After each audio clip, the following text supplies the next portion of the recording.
Secrets are no fun unless you share with everyone. That chant had been a hit with younger me. I was a gossip. Everything I found out about anything I shared. Sometimes it wasn't even intentional. Most of the time, however, it was. Finding out that Jonathan Green had quite possibly been taken was the hottest news I had gotten within the past few months. I had been excited to share with everyone back at the camp. Why wouldn't I be? I could be credited with the discovery that helped a teen get found and taken home. My attitude towards such wasn't taken well by both my companions, specifically Deborah. She found the idea of sharing this information less than satisfactory. Now I agree with her. Back then, I really didn't. Really didn't. I think it was one of the first real fights we had before the end.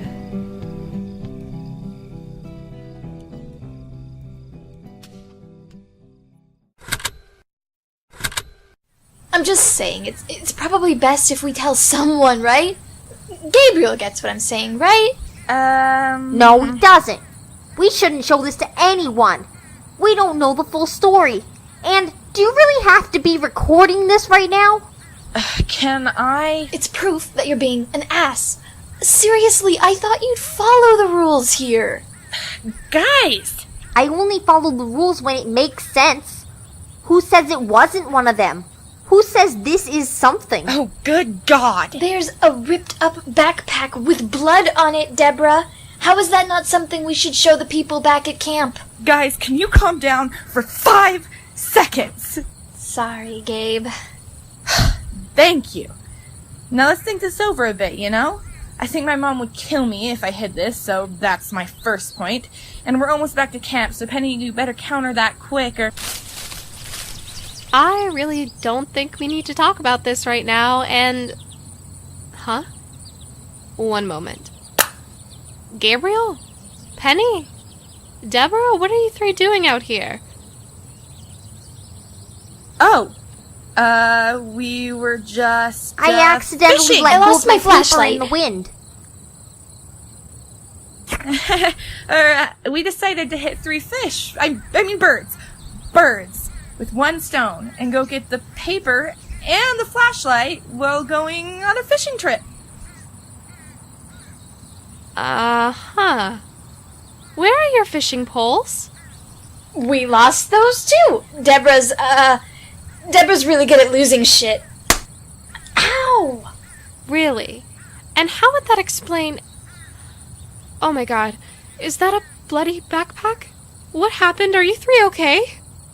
We're fine, Miss Pelly. Really, that's just, Oh God, Miss Pelly, we're really sorry. Oh, you got us. Shit, I'm sorry. We were doing some creative artwork on some trees, and we took some red markers, but I ended up breaking them when I fell, and they kind of bled through our backpack. Well, you all look alright. Just be more careful, okay? And you still have some sticks in your hair, dear. Here, let me just... No, it's fine. I can take them out. Besides, I love the naturey look I have going on. It's a trend. Okay. Get back to camp, you delinquents. It's getting late. Thanks, Miss P. You're the greatest.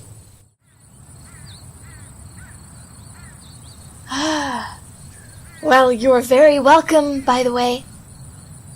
You didn't tell her about what we have? I might be stubborn, but I'm gonna give you the benefit of the doubt and see where this secrecy road leads. Besides, I want to read the journal anyway. Huh. But markers? Really? That's all you had? I didn't see you making up anything. Guys, we just pulled off a story about fishing at an off-limits dock without poles. Can we not fight? I'm just saying there were so many better things to say. Like?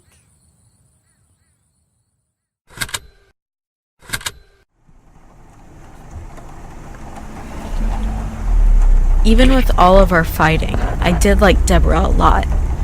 When she had a feeling doing something would cause us trouble, I tended to believe her. This, for example, would turn out to be a good choice. If we had shared our findings, it was likely the rumor mill would have started to turn, and that our investigation would be interrupted by meddling campers other than ourselves. So, more simply, even though I don't exactly find the events that happened at Sunny Shores to be entirely good, it could have gone much worse. A lot of things could have gone wrong. This was a much milder example, and future recordings will display my reasoning more. I'm only mentioning this now because even small choices made a difference. It was truly a shit show. The camp was by no means a small place. There were many cabins, but most had been blocked off by a bright orange tape, a glaring reminder that yes, you weren't allowed to just wander. Due to the small amount of kids, we were mostly contained to the inner circle of cabins that surrounded the lodge at various points. Deborah and I were situated at cabin 5B, a small one near the lake that we were the only occupants of. Gabriel's cabin, which he was not the only occupant of, was all the way on the other side of the open, unrestricted area. We weren't going to open our pack of mystery out in the open. That would be stupid. Don't get me wrong, we were completely dumb at points. But after hiding this from Jenny, we weren't about to show anyone else. This would be between the three of us only. Or, we planned for it to be. Until we discovered what happened. We weren't able to keep that aspect under control for long, though.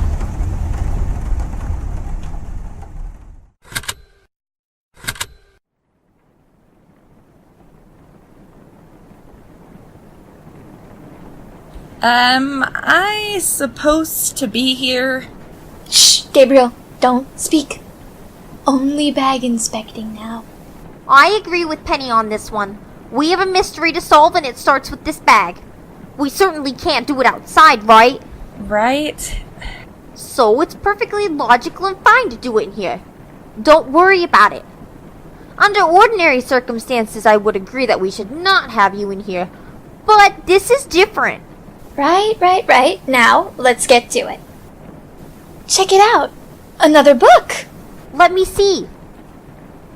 Looks like a schedule. Doesn't just look it, it is one. Someone's been keeping track of where all the staff have been going every day. And their patterns. Facts about them, too. And that is not Johnny's handwriting, for sure. So, this isn't his bag? Correctamundo, this is not his bag. Anything else in there, Deb? A couple of snacks, a pencil, that's about it. Looks like it was abandoned in a hurry, though. Nothing with a name? Nothing with a name. Well, fuck. That's a roadblock for sure. Now let's... Oh, shit.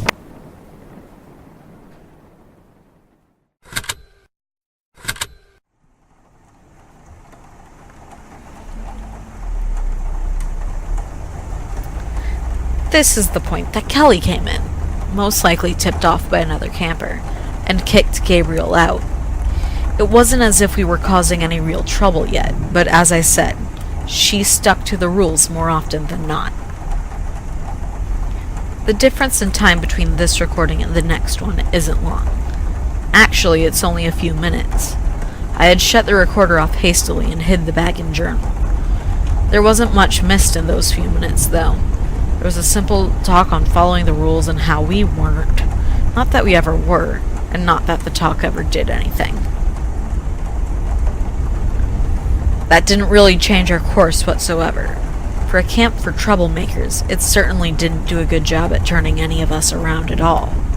I'm sure the kids not involved in the situation we were in turned out to be petty thieves or evil corporate workers or something. It wouldn't be surprising to anyone, I think. This next recording really has nothing to do with the disappearance of Jonathan Green, and more to do with the enigma that was Deborah O'Donnell. Yes, she was a mystery. It was odd, actually. Back then, I found out almost nothing about her, and even now I don't know much. I know some things. Other things, she kept to herself. I always had a feeling they weren't the type of things one would usually have as secrets, like crushes and such, but I could never confirm. Not really.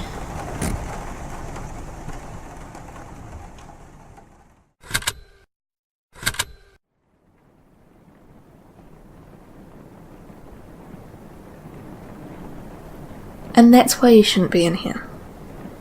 Come on, let's save us all the trouble. Go out to your cabin, alright? Yeah, okay. Sorry. Good. Thank you, Gabriel. I'll see you all later, alright? Bye, Gabe.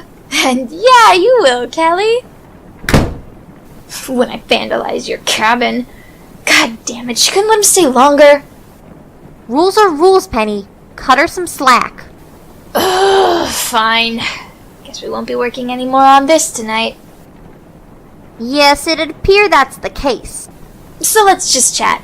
I've been meaning to ask you some things. I really don't like the sound of that. Shush, shush, it isn't anything bad. I just want to get to know you. That's a horrible idea. How'd you get here, huh? And you continue on anyway. Come on, just answer the question. I'll tell you why I'm here. Alright, guess I'm going first. I've done a lot of things that just pissed my parents off. Well, I think. I'm not entirely sure, but I'm here, so I'm assuming I did. Ah, so you're a troublemaker outside of camp, too. How harsh. That hurts my feelings. It's not like I murder people, though. I'd sure hope you didn't. Yeah. Anyway, your turn. Spill. Penny, it's personal. I'm curious, Deb. Please. It'll just be between us. It's just... What was that? I don't know. Do you think someone's sneaking around outside? Usually I'd say no. But After the events of today, maybe. Fine. We'll pick up these questions later, though.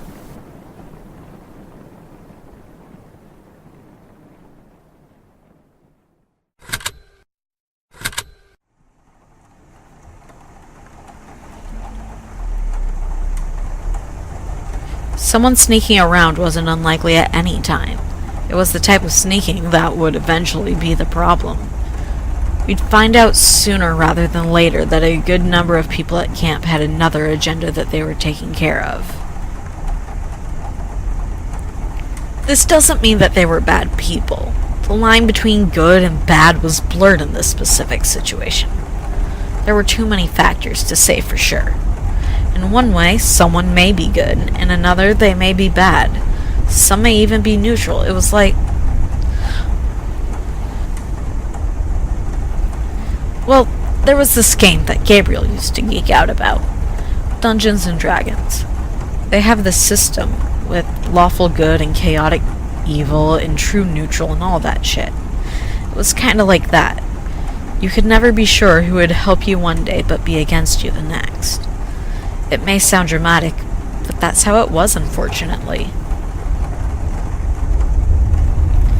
The next few recordings delve deeper into our adventure than these do. This was the beginning. Not much was happening.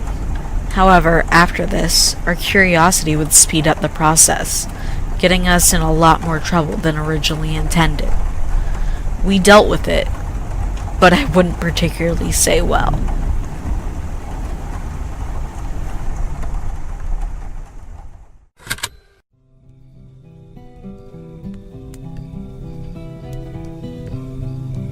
Hey there!